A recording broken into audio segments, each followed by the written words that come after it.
All right, okay. So, welcome back, everybody. Today we're going to look at an animation I made past few days.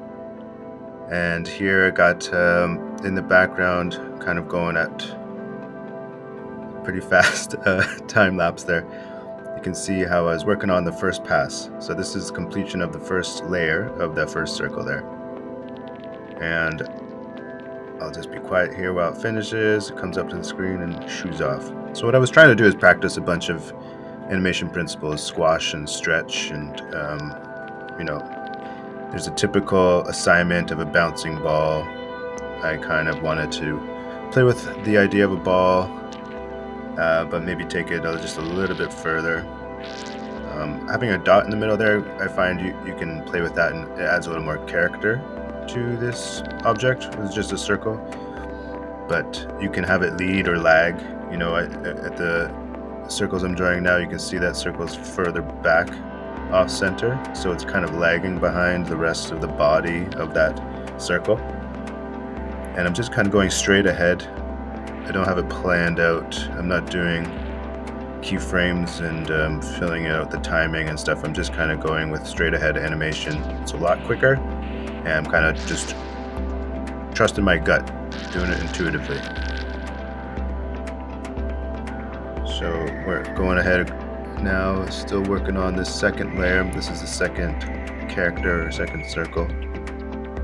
And as it gets bigger, it's less of it's still a circle, but it's got some width to the line, so it takes a little while to draw them, a little bit longer anyway. And here is the final of the second layer. So we've got the two circles kind of moving in time there. And now you see we're into the third one. So I've got each circle on its own layer, just to help keep things separate. And you notice how many times I've drawn circles. You just kind of overlap it a little bit for slower motion. And then when I want something to go quicker, I'll draw bigger gaps between each frame. Whether you're an animation beginner or got some experience, this should all look a little familiar to you. I used some footage I got from Whistler when I was out earlier this year, and I had set up a little tripod and grabbed a few, like a minute here and there, and this scene was quite nice, so I was like, maybe I can play with this. So figured out how to rip the video into frames. I have 350 frames of this video, and I'm going to be working at 30 frames per second, working on 2, so you see pretty much just to cut down on the time it's taking, I'm animating every other frame. You can see all the gaps down there on the bottom with the blue. All the blue is the keyframes, and then in the middle there is, it's called like a hold frame.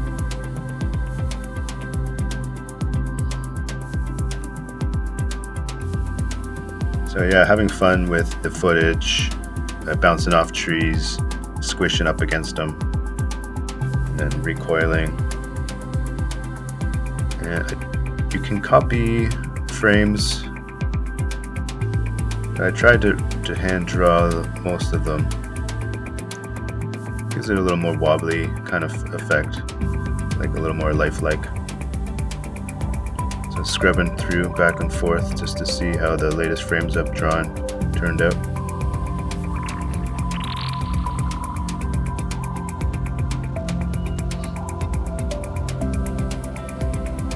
So just finishing up the last 100 or so frames of the third layer for that circle there. And I do resort to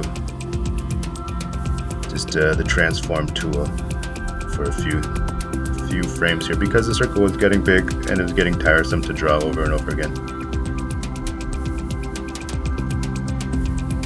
Okay, so here's the final finished product of the 3 layers, 3 circles bouncing around.